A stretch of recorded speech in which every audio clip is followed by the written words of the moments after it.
Well, greetings, ladies and gentlemen, boys and girls. I am Paul Lytle, and this is The Art of the Ages. This is the podcast that tackles the hows and whys of writing, and also is here to remind you to never, never, never stop telling stories to one another. Thank y'all so much. This is episode 3.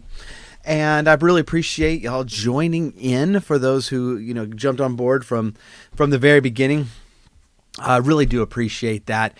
This is writing in general has been like this passion of mine for a very long time, and not just the act of writing. And I've been writing for way too long, way too long. But just thinking about writing, the kind of the theory behind it, and the philosophy behind it, and all of that. And we are going to get into a little bit about why we write in this episode. And to do that, I want to turn to one of my all-time favorite authors, J.R.R. Tolkien. Now, for those who haven't read Tolkien, you've probably seen Lord of the Rings. It feels like kind of everybody has, but if you haven't read Tolkien, you're missing out. He was an exceptional writer, and when you got into the deeper aspects of why he did kind of the things that he did, I think it gets even more interesting. And one of his essays is called "On Fairy Stories," and it's like a defense of the fantasy genre as a whole. And I think this really is required reading if you want to be a writer, because he's tackling a particular genre, right? And that's probably not the genre for all of us. But in it, he ends up also defending art as a whole, and writing as a whole. And the connections he's making are very, very, very important to us as writers. So one of the things he talks about in there is this idea of sub-creation. So he didn't like this term, willing suspension of disbelief. Instead, he rather approach it as this idea of secondary belief, because this world that you are entering in is, so to speak, real. This is not something that we're just kind of tuning our brain, going, I know this is ridiculous, I know it's silly, but I'm just going to accept it right now. No, we are accepting it because it is consistent and real in a fictional way. He's not like saying, that there's really, that these are like nonfiction or anything like that. But he says that this is all coming out of this desire to create, which is inherent in the image of God. So God is a creator. And in fact, when we open our Bibles to Genesis, that's the first thing we learn about God, is that he's a creator God.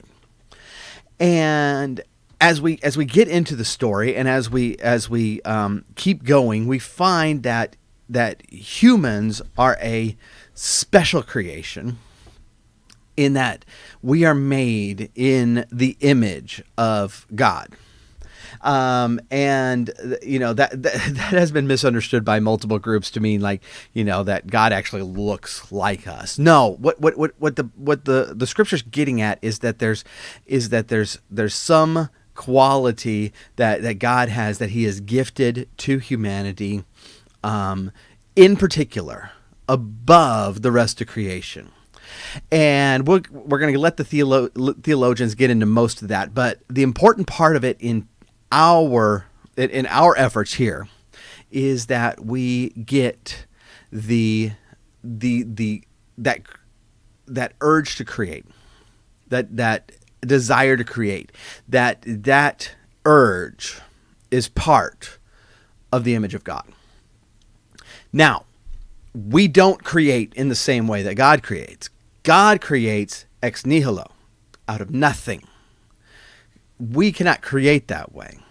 And so Tolkien tells us that what we do is called subcreation.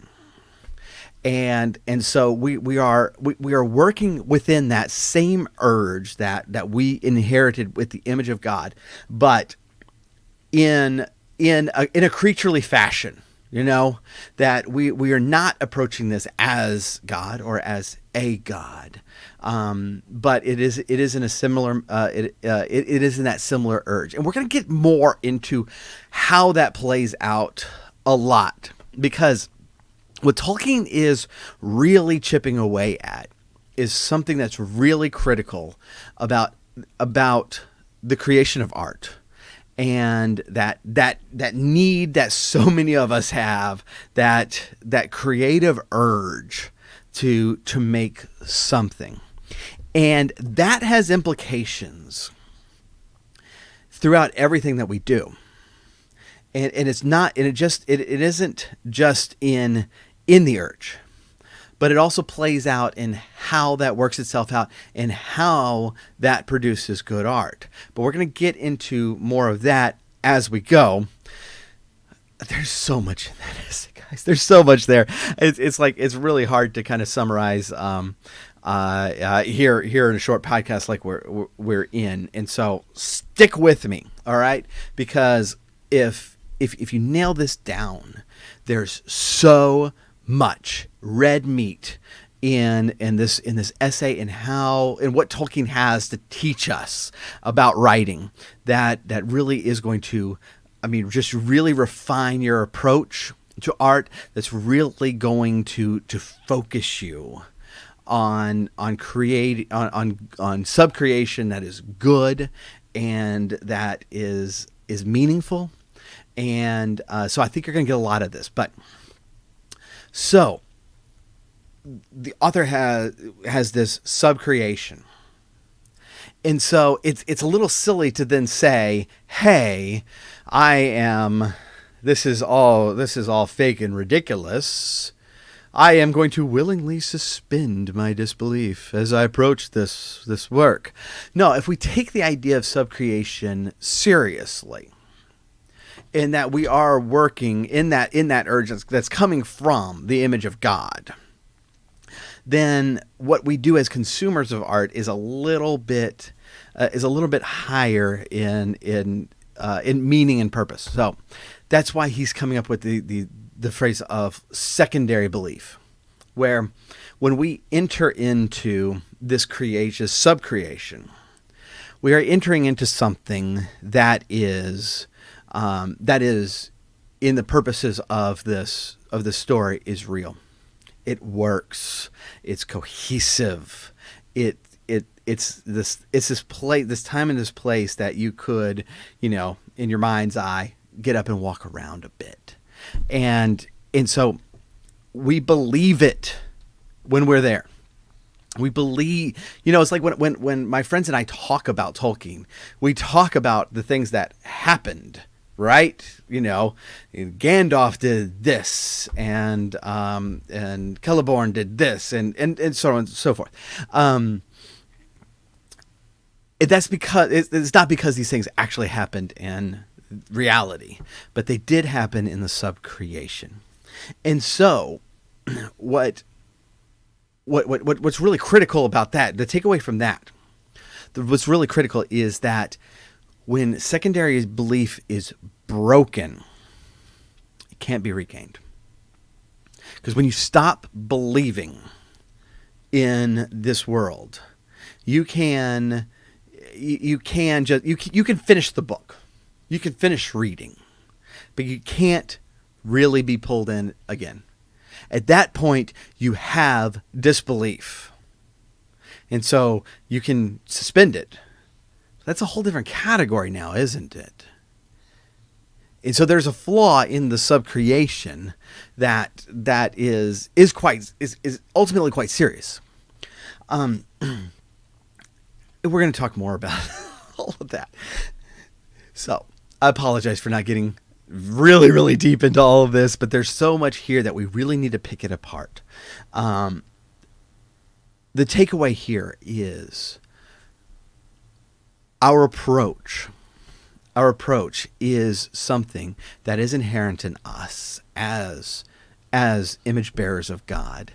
And therefore, as such, we can actually learn a lot about what we should be doing and how we should be doing it, and the end results we should be striving for in the theology of creation.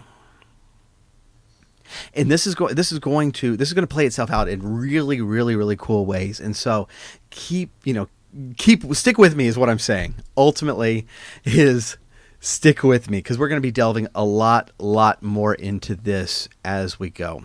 In the meantime, if you haven't read that essay, you should. All right, so it's available. The copy I have is in a book called The Tolkien Reader. You also might run across a book called Tree and Leaf. Now, they're going to it's normally paired with an allegory that he wrote called Leaf by Niggle. Now, those two are really, really cool to read together, because Leaf by Niggle is an allegory of the creative process and what it means and why it's important. And on Fairy Stories is the essay just bluntly explaining everything. But you get those two sides of it that's really, really cool, and will actually help understand what Tolkien is saying on a much deeper level. But I can't overstate the importance of what Tolkien does in those works. And a lot of what he says is actually going to be the basis for how we proceed in this podcast and in our examination of writing. And so check that out. If I can find a link to like Amazon or something, I'll throw it in the show notes. So check that out. In the meantime, we are going to be back on this topic next week, because what we're getting at, and I don't know if I'm going to get to it next week, but what we're getting at is, why in the world is this podcast called The Art of the Ages? And it's all wrapped up in this idea of subcreation and how that plays out in the thoughts and writings of other people. And we're going to pull that all together, and I can finally explain, why I titled the podcast that in the first place. But a lot of good stuff to come. We're going to keep going on this. Please do tune in next week. If this is your first episode here, welcome so much. We're updating every Wednesday, and so check us out. The goal here is to not only give you a foundation about why we write, but also kind of give you some ideas and some just thoughts on how we approach that as well. And so we're going to kind of go back and forth between the hows and the whys. And so check that out. We will see you next week, and thank you so much again for tuning in.